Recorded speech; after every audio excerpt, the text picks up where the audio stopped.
الحمد لله نحمده ونستعينه ونستغفره ونعوذ بالله من شرور أنفسنا ومن سيئات أعمالنا من يهده الله فلا مضل له ومن يضلل فلا هادي له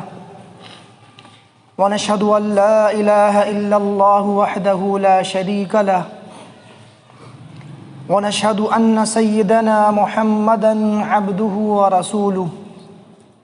صلى الله عليه وعلى آله وأصحابه وأزواجه وأهل بيته وبارك وسلم تسليماً كثيراً كثيراً أما بعد قال الله تبارك وتعالى في القرآن المجيد والفرقان الحميد بسم الله الرحمن الرحيم يا أيها الذين آمنوا توبوا إلى الله توبة نصوحا عسى ربكم أن يكفر عنكم سيئاتكم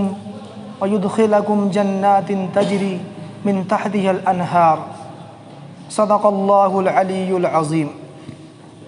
وقال النبي صلى الله عليه وسلم الصوم جنة او كما قال النبي صلی اللہ تعالی علیہ وسلم۔ میرے محترم عزیزو، دوستو، بزرگو، رمضان کی آمد قریب ہے۔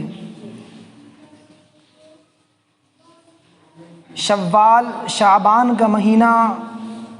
یہ تقریباً نصف ہو گیا، اور شعبان کا مہینہ یہ وہ مہینہ ہے کہ جس میں نبی کریم صلی اللہ علیہ وسلم بہت کثرت سے عبادات کیا کرتے تھے، روزے رکھا کرتے تھے اور عبادتوں کی کثرت بڑھا دیا کرتے تھے۔ رمضان کے مہینے ہی کی طرح شعبان کا مہینہ بھی بڑی رحمتوں اور برکتوں والا مہینہ ہے، اور میں نے پہلے بھی عرض کیا تھا کہ یہ مہینہ در حقیقت رمضان کی تیاری کے لیے ہمیں دیا گیا ہے۔ اسلامی کیلنڈر کے اعتبار سے یہ 8واں مہینہ ہے۔ نبی کریم صلی اللہ علیہ وسلم کے متعلق حدیث میں آتا ہے کہ صحابہ فرماتے ہیں کہ ہم آپ علیہ السلام کو اس مہینے کے اندر اتنی کثرت سے روزہ رکھتے ہوئے دیکھتے تھے جتنے روزے رمضان کے بعد دوسرے مہینے میں ہم نہیں دیکھتے تھے۔ ایک روایت میں فرمایا اللہ کے نبی نے کہ یہ شعبان کا مہینہ یہ ایک ایسا مہینہ ہے کہ جو رجب اور رمضان کے درمیان کا مہینہ ہے، اور فرمایا آپ علیہ السلام نے کہ اللہ تعالیٰ اس مہینے میں اللہ کے حضور اس مہینے میں بندوں کے اعمال پیش کیے جاتے ہیں، یعنی پورے سال کے اعمال پیش کیے جاتے ہیں۔ لہٰذا آپ نے فرمایا میں یہ چاہتا ہوں کہ میرے اعمال اس حال میں اللہ کے حضور جائیں کہ میں روزے دار ہوں، میں روزے سے ہوں۔ اسی لیے آپ علیہ السلام کا یہ معمول تھا کہ آپ علیہ السلام شعبان کے اکثر ایام میں روزہ رکھا کرتے تھے، لیکن آخر کے ایام میں آپ روزے چھوڑ بھی دیا کرتے تھے تاکہ رمضان کے لیے چستی اور نشاط ہو اور اس میں کوئی کمزوری اور ضعف پیدا نہ ہو۔ میرے عزیزو دوستو، رمضان سے پہلے کچھ کام ایسے ہیں کہ ہم اگر انہیں کر لیں تو ہمارا رمضان بہت اچھے طریقے سے گزرے اور رمضان کی برکت ہمیں مکمل طور پر حاصل ہو جائیں۔ لہٰذا رمضان کی تیاریوں میں سب سے پہلی چیز یہ ہے کہ ہم اپنے نظام الاوقات کو اور اپنے ٹائم ٹیبل کو منظم کر لیں۔ اسلام ایک ایسا مذہب ہے جس میں ہر عبادت کے لیے ایک وقت متعین ہے۔ شریعت کی تعلیم یہ ہے اور شریعت کی منشا یہ ہے کہ مسلمان وہ اپنے وقت کی قدر کرے۔ لہٰذا ہم دیکھ لیں صبح سے لے کر شام تک ہمارے اوقات متعین ہیں، ہماری عبادات متعین ہیں جن کا تعلق فرائض سے۔ نوافل تو آدمی کبھی بھی کر لے، لیکن فرائض کا جہاں تک تعلق ہے تو ان کے مہینے بھی متعین ہیں اور ان کے اوقات بھی متعین ہیں۔ اگر ہم ایک وقت میں دوسری عبادت کرنا چاہیں تو وہ ادا نہیں ہوگی۔ مثال کے طور پر ابھی وقت چل رہا ہے ظہر کا، جمعے کا، ہم چاہیں کہ ہم اس وقت میں عصر کی نماز پڑھ لیں، ادا نہیں ہوگی۔ اس لیے شریعت کی منشا یہ ہے کہ ہم پابند بنیں، ہمارے اندر، ہماری شخصیت کے اندر نکھار پیدا ہو اور ہم وقت کا اہتمام کریں۔ لہٰذا ٹائم ٹیبل اور نظام الاوقات تو سال بھر کا ہمارا بننا چاہیے، لیکن خصوصی طور پر رمضان کے مہینے کے لیے ہم اپنا ٹائم ٹیبل اور اپنا نظام الاوقات منظم کریں۔ یہ رمضان کی تیاریوں میں سب سے پہلی چیز ہے۔ جو حضرات مکمل طور پر اپنے آپ کو رمضان کے لیے، رمضان کی عبادت کے لیے فارغ کر سکتے ہوں تو انہیں چاہیے کہ وہ اپنے آپ کو مکمل طور پر فارغ کر لیں۔ جو اپنی مصروفیات کم کر سکتے ہوں وہ اپنی مصروفیات کم کر لیں، یا کچھ کام ایسے ہوتے ہیں کہ ہم ان کو کچھ دن کے لیے مؤخر کر سکتے ہیں تو رمضان کے بعد تک کے لیے ان کاموں کو مؤخر کر دیں، تاکہ میرے عزیز و دوستو ہم مکمل طور پر یکسوئی کے ساتھ رمضان کے اندر عبادات کے لیے، ذکر و اذکار کے لیے، تلاوت کے لیے اور نوافل کے لیے، ذکر کے لیے اپنے آپ کو مکمل طور پر وہ فارغ کر لیں۔ فراغت اللہ کی ایک بڑی نعمت ہے۔ جن حضرات کو فراغ بالی کی نعمت حاصل ہے ان کو تو اپنے پورے شب و روز رمضان ہی کے لیے وقف کر دینا چاہیے۔ دوسری چیز رمضان کی تیاری کے تعلق سے یہ ہے کہ میرے دوستو ہم اپنے آپ کو، اپنے دل کو پاک اور صاف کر لیں، اللہ سے سچی پکی توبہ کر لیں کہ یہ مہینہ، اس مہینے کی میں جب ہمیں یہ مہینہ حاصل ہو تو ہمارا دل وہ پاک اور صاف ہو، ہمارے گناہ جو ہے وہ ہمارے گناہوں کی بخشش کر دی جائے، تو پھر اس وقت ہمیں عبادت کے اندر لذت بھی آئے گی اور مزہ بھی آئے گا۔ اللہ نے فرمایا قرآن کریم کے اندر، یا ایھا الذین آمنوا توبوا الی اللہ توبۃ نصوحا، اے لوگو اللہ سے سچی پکی توبہ کرو، عسى ربکم ان یتوب علیکم، امید ہے کہ اللہ تعالیٰ تمہارے گناہوں کو معاف کر دے گا اور تمہارے گناہوں کو اللہ بخش دے گا، اور فرمایا وَيُدْخِلَكُمْ جَنَّاتٍ تَجْرِي مِن تَحْتِهَا الْأَنْهَارُ، کہ تمہیں ایسے باغات میں داخل کرے گا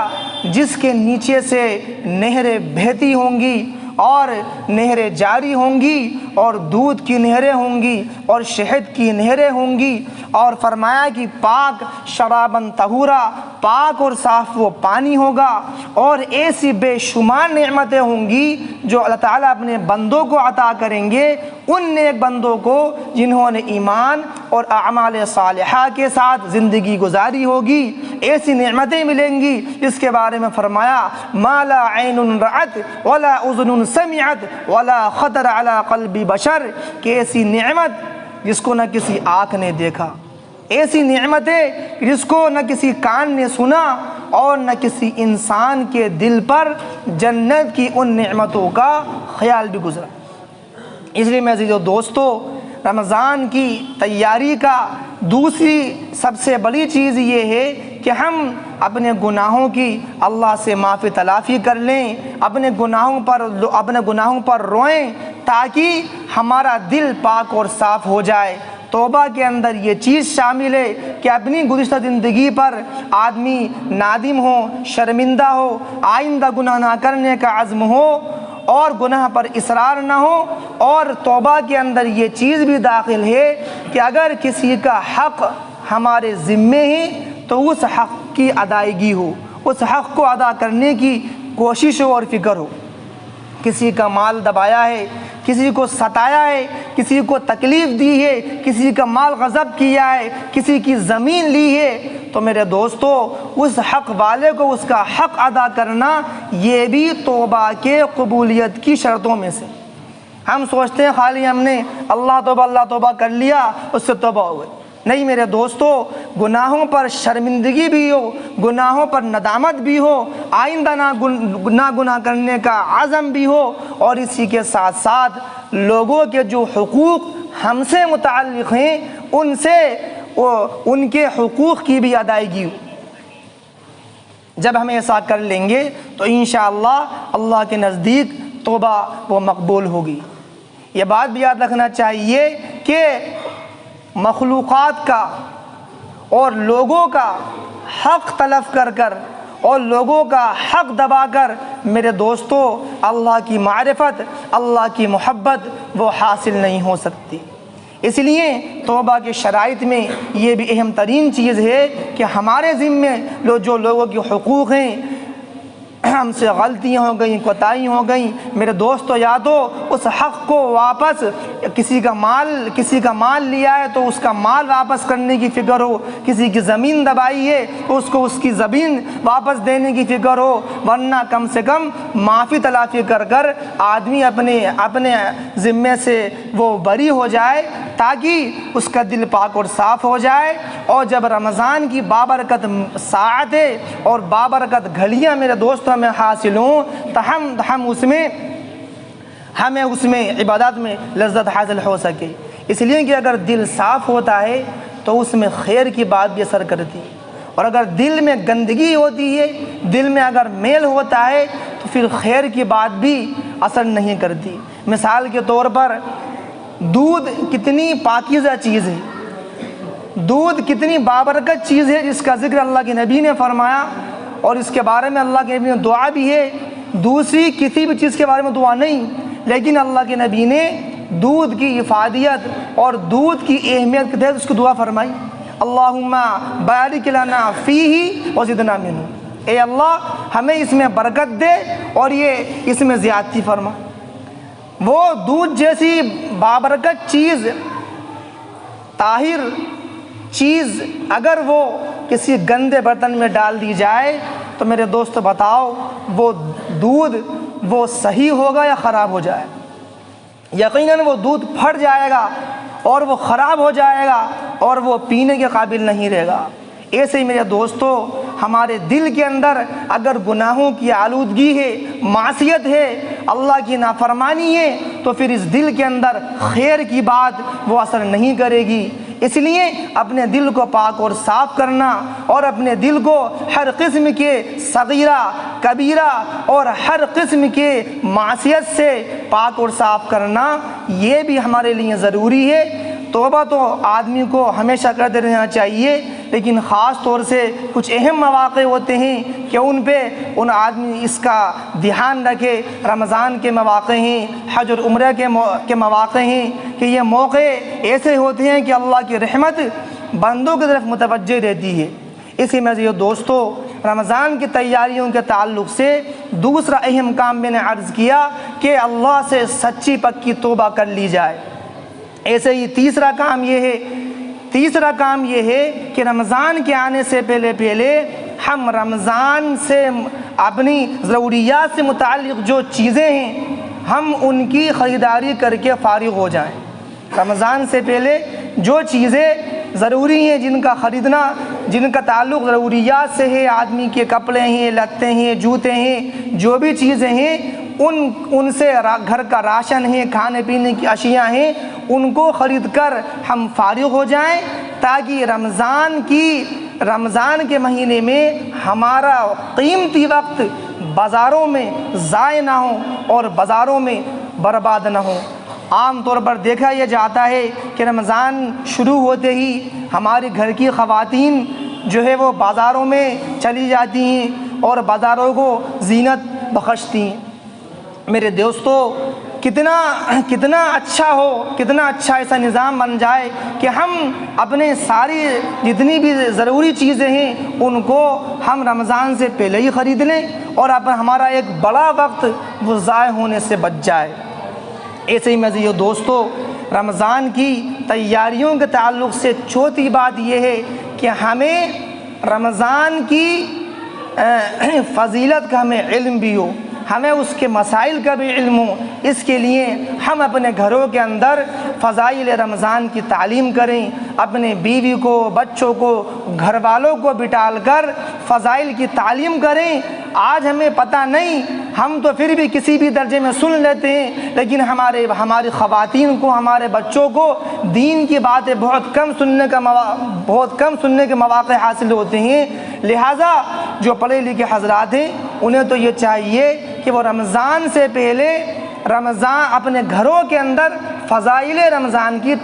کی تعلیم کا اہتمام کریں، تاکہ جب گھر والوں کے سامنے روزے کے فضائل آئیں گے اور اس کی اہمیت ان کے سامنے ہوگی تو ان کا بھی روزہ رکھنا وہ آسان ہوگا۔ میرے دوستو، کتنی عجیب بات ہے کہ ایسی اہم ترین عبادت جو بدنی عبادت ہے،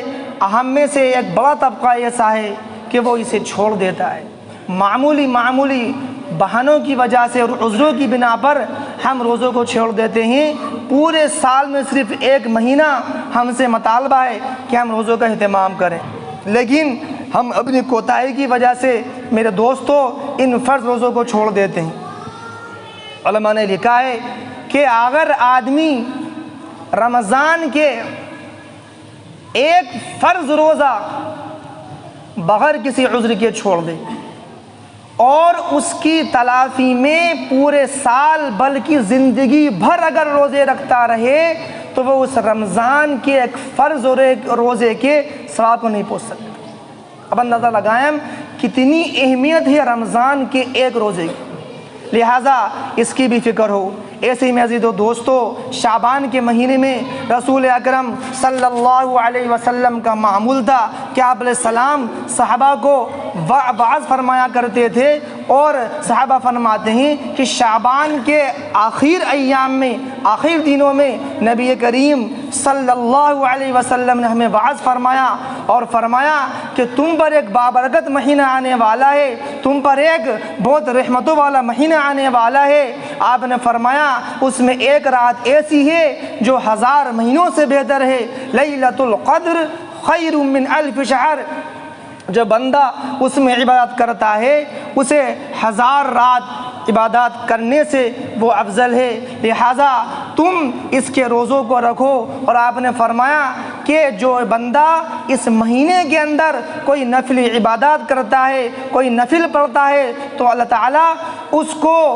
دوسرے مہینوں کے فرضوں کے برابر اجر اور ثواب عطا فرماتے ہیں۔ اور آپ نے فرمایا کہ جو شخص اس مہینے کے اندر یعنی رمضان کے مہینے کے اندر ایک فرض ادا کرتا ہے، اللہ تعالیٰ اس کو دوسرے مہینوں کے 70 فرائض کے برابر اجر اور ثواب عطا فرماتے ہیں۔ آپ نے فرمایا کہ یہ مہینہ صبر کا مہینہ ہے اور صبر کا